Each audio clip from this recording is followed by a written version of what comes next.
Hi class, welcome back for the second part of our lecture on chapter 1. In our previous lecture we covered what is communication, and we had just ended it in talking about what is language and what are the components of language. We talked about content, form, and use and everything that falls under those, and we also discussed metalinguistic awareness and metalinguistic scrutiny. If you have, please remember to make questions about anything from that lecture, bring it to our Zoom meeting. Where in the Zoom meeting, I will be doing the very end of this lecture for chapter 1, and then I'll be addressing any questions that you may have from the videos or from your reading. So we're moving on now to what is speech. And this is a very important distinction between language and speech.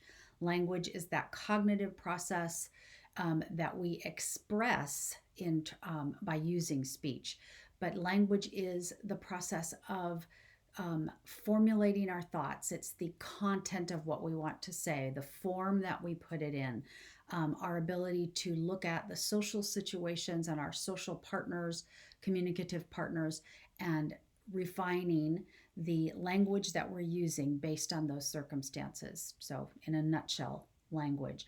Now we're going to be talking about speech. Speech is that neuromuscular process by which we express language as a vocal product.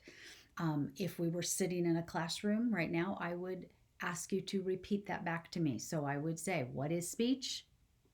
It's a neuromuscular process. Very important that you know that distinction. Speech is the acoustic representation of language. It's the articulation of sounds, the fluency of the ongoing flow of speech, and the vocal quality, the variation of all of those things within the speech production signal. The final product reflects a rapid coordination of muscle movements associated with each of those features: articulation, fluency, and voice. I'm going to refer back to your book a few times during this lecture, so if you don't have it with you, please pause the video and go collect your book, bring it back. So page 16 of your book, figure 1.5, you will see the 3 separate areas of muscle activation and coordination that must happen for speech. We're going to be covering this in much more detail in chapter 3, I believe, on anatomy and physiology. But to give you a nutshell of this now, the first area is respiration. This is the breath of air that begins in the lungs.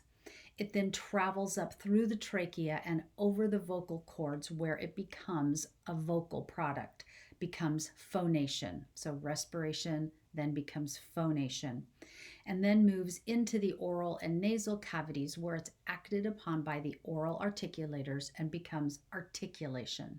So respiration, phonation, articulation. When that air becomes phonation at the vocal folds, then moves up to the oral and nasal cavities, resonation also happens. Resonation is not represented there in your chart. This involves another set of muscle movements.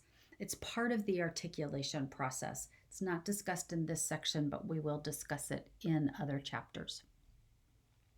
Take a look in your book at page 17, chart 1.6. This is a model of speech production. Speech, again, remember, we're defining this as the neuromuscular process that allows humans to express language. Speech begins with a thought. The first piece of the model is the perceptual target. This target happens after that thought is formed or after the language is conceived. All of the little neural connections in the brain switch on and come up with a cognitive, abstract representation of what we want to say. In other words, they come up with the words. Next in the model comes the motor schema.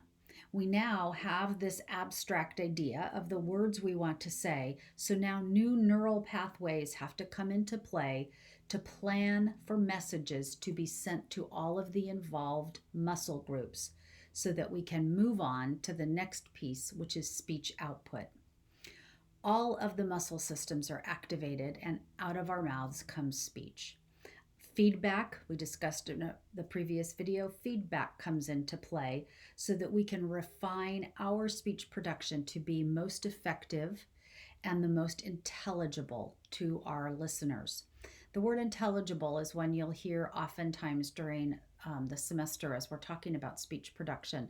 It's not intelligent, it has nothing to do with that. It often scares patients and parents and students when we use the word because they immediately think intelligent. Intelligible simply means how well a speaker is making themselves understood. So you can see that the use of the muscles, the use of resonation, the use of vocalization, all of that comes into play in intelligible speech. The smallest unit of speech sound that we can describe is phoneme, a phoneme. In some cases, English phonemes correspond with English letters or graphemes, but in other cases, they don't at all. When you were first learning to read English print, English text, you learned a system probably of phonics. But you were taught very quickly that English is crazy, and even though there are some rules governing phonics and how to decode or read written language, just as often those rules in English are discarded. This is because, at least in part, English is a mixture of words taken directly from or adapted from other languages.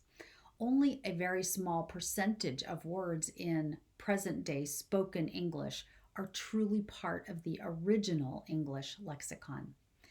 So linguists and speech scientists had to come up with a better way to translate sounds into a written symbol system.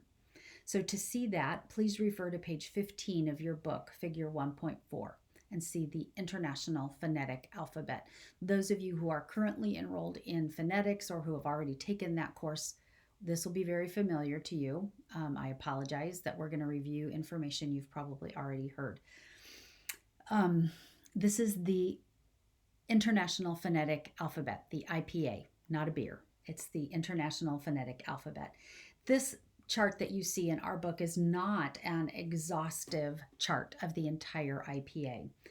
It is only the 40 phonemes used by the typical speaker of American English. Does not account for accented English entirely. For example, there's a separate phonetic symbol that you would use to cover the production of the letters B or V as they are usually spoken by a Spanish speaker speaking English that has an accented production. It's not represented in that chart. So this is just the 40 symbols for standard American English production. Phonemes, or phonetic transcription, so how we would write this down, phonemes are always between two slashed lines, as opposed to if I were just writing down a letter, I would put it between quotation marks. So remember that the sound is between slashed lines, wherein a letter or a grapheme is between quotation marks. Speech is entirely dependent on language for meaning, whereas language does not depend on speech production at all. I'm going to say that again. Speech is entirely dependent on language, whereas language does not depend on speech at all. Speech is not necessary for good or even excellent language skills. The book uses the example of Stephen Hawking, who we know had excellent language skills. However, his speech was unintelligible, impossible. He needed to use a computer-generated speech synthesizer in order to have spoken language. Another example is the actress Marlee Matlin. Some of you may know her from Switched at Birth, CSI, The West Wing. She is a profoundly deaf actress. Her speech is very difficult to understand. Her language skills are intact and excellent. She depends on American Sign Language for her communication. So speech, again, is entirely dependent on language, whereas language does not depend on speech at all. Speech without language is just noise. Speech is the means by which the vast majority of humans express language. Without language, speech sounds are meaningless. Many children and even adults who have unintelligible speech can imitate some speech sounds but cannot accurately combine them into recognizable language. We'll talk about how we provide for that in probably one of our very last chapters on augmentative and alternative means of communication. There are 4 building blocks of normal speech. We talked about this a little bit earlier, but we're going to give it some more meat now. The first is the breath stream.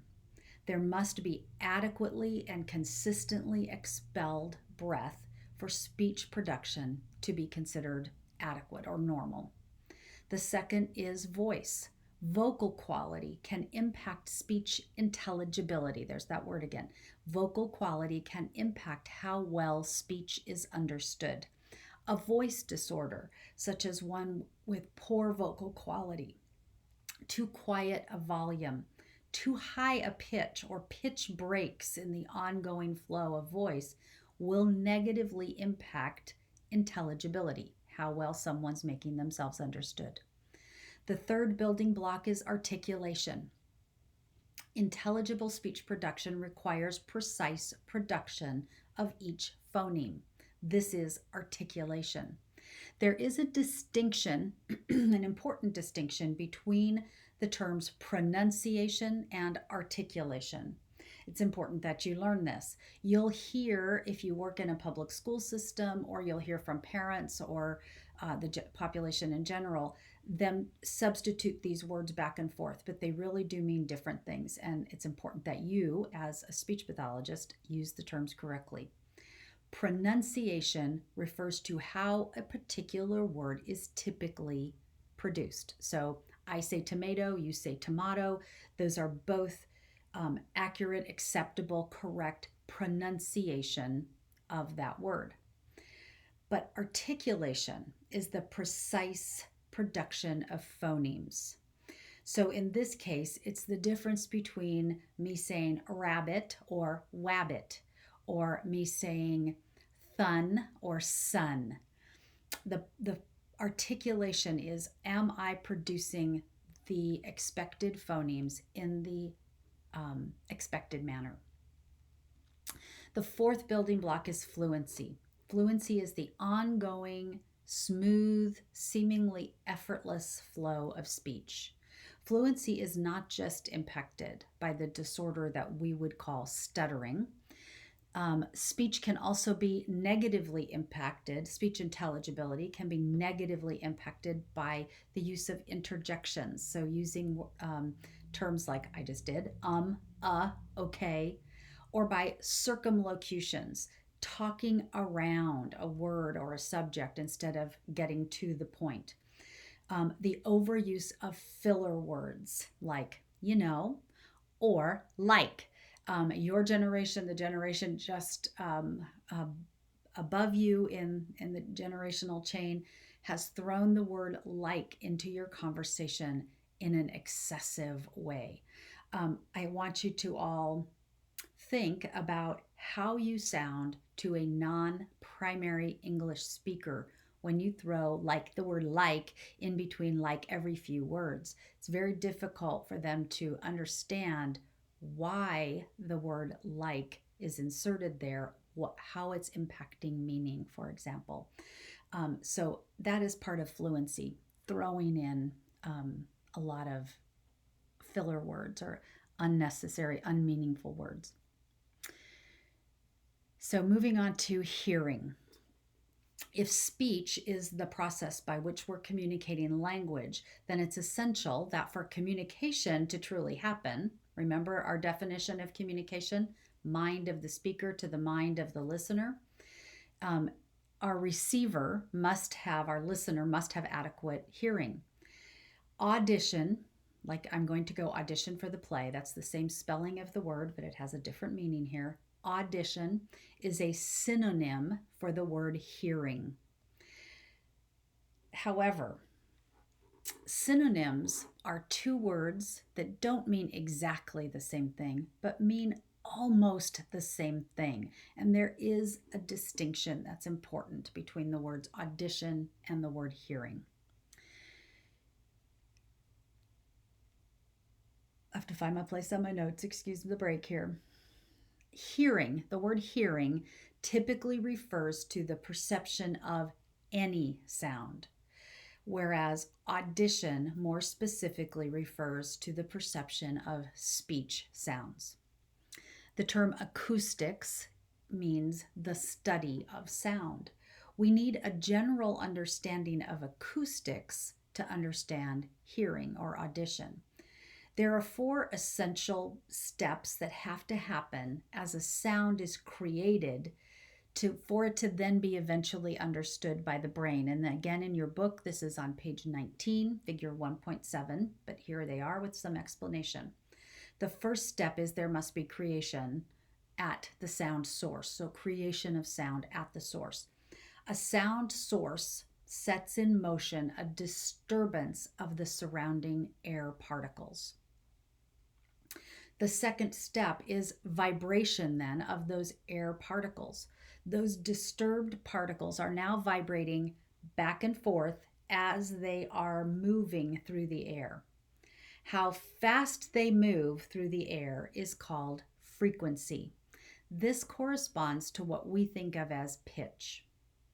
How far apart they move as they are going through the air corresponds to intensity, or what we describe as loudness.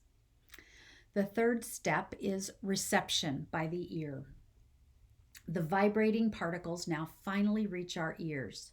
Our ear is kind of miraculously engineered to receive those vibrating particles. The outer ear captures them and directs those particles, those vibrations, to the middle ear, where it engages the eardrum and those tiny little bones sitting right behind the eardrum. The eardrum now picks up that task of vibration, like you've hit the skin of a drum. And it in turn causes those tiny bones to vibrate, to move. And this is where those vibrations are now passed on to the inner ear and transformed into neural messages to be sent to the brain for that last step, which is comprehension or interpretation, comprehension by the brain. The auditory nerve sends that information to the auditory centers of the brain in the left hemisphere, point over here, in the left hemisphere, where they translate that information and arrive at an understanding of that auditory signal. It's important to note that frequency and intensity, those two terms, are terms used to describe the physical properties of sound. When you look at a client's hearing assessment, for example, you will see the terms frequency and intensity. If you happen to be looking at the sound properties of a newly constructed auditorium, for example, you would see the terms frequency and intensity. When we are describing our perceptions of those properties, we will hear the terms pitch and loudness, or we will use the terms pitch and loudness. So to give you a real life example of that, recall the last time you had a hearing test, either in the nurse's office at school or in your doctor's office. You heard little sounds in your ears at different pitch ranges. So you heard some low sounds and some higher sounds, right? Some in the mid range. I would call those pitch changes, but the audiologist or the nurse, anybody looking at that hearing exam, is going to call them frequency changes. You also heard sounds all at the same pitch, but at varying levels of loudness, some very quiet and some a little bit louder. We again would call that loudness changes. The audiologist, the nurse, would call that changes in intensity.